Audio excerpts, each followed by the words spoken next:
Asia cup లో పాక్ పై విజయం సాధించిన టీమిండియా ఆ జట్టు సభ్యులకి షేక్ హ్యాండ్ ఇవ్వకపోవడంపై పాకిస్తాన్ పెద్ద రచ్చే చేస్తోంది.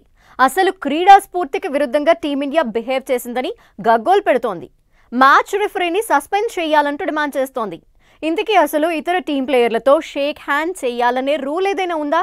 Watch the story.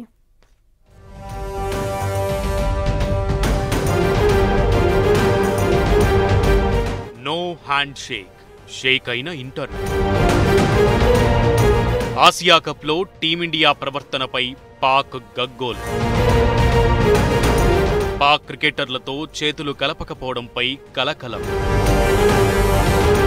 అదేం పెద్ద రూల్ కాదంటూ లైట్ తీసుకున్న బీసీసీఐ. ఆసియా కప్లో పాకిస్తాన్పై విజయం సాధించిన టీమిండియా ఆటగాళ్లు నేరుగా డ్రెస్సింగ్ రూమ్కి వెళ్లిపోవడంపై కలకలం రేగుతోంది.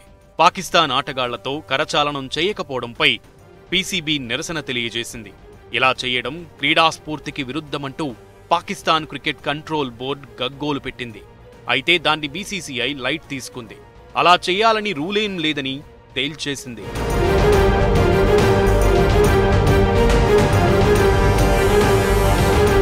కావాలని చేశారో అదలా జరిగిపోయిందో కానీ ఆసియా కప్ ఓపెనింగ్లో కూడా 8 జట్ల కెప్టెన్లతో ప్రెస్ కాన్ఫరెన్స్ జరిగింది. భారత్ పాక్ సారథులు సూర్యకుమార్, సల్మాన్ అఘా పక్కపక్కన కూర్చోలేదు. మధ్యలో ఆఫ్ఘనిస్తాన్ కెప్టెన్ రషీద్ ఖాన్ ఉన్నాడు. ఇక పాక్ని ఓడించిన తర్వాత సూర్యకుమార్ మ్యాచ్ విజయాన్ని పహల్గామ్ దాడిలో చనిపోయిన వారికి అంకితమివ్వడం గమనించాలి.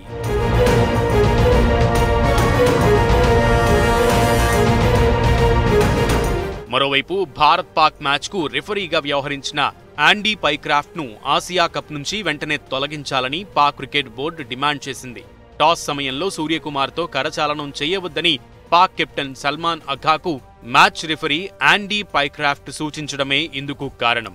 ఐసీసీ ప్రవర్తనా నియమావళి, క్రికెట్ స్ఫూర్తికి సంబంధించిన ఎంసీసీ చట్టాలను మ్యాచ్ రిఫరీ ఉల్లంఘించారంటూ పాక్ క్రికెట్ బోర్డు ఐసీసీకి ఫిర్యాదు చేసింది.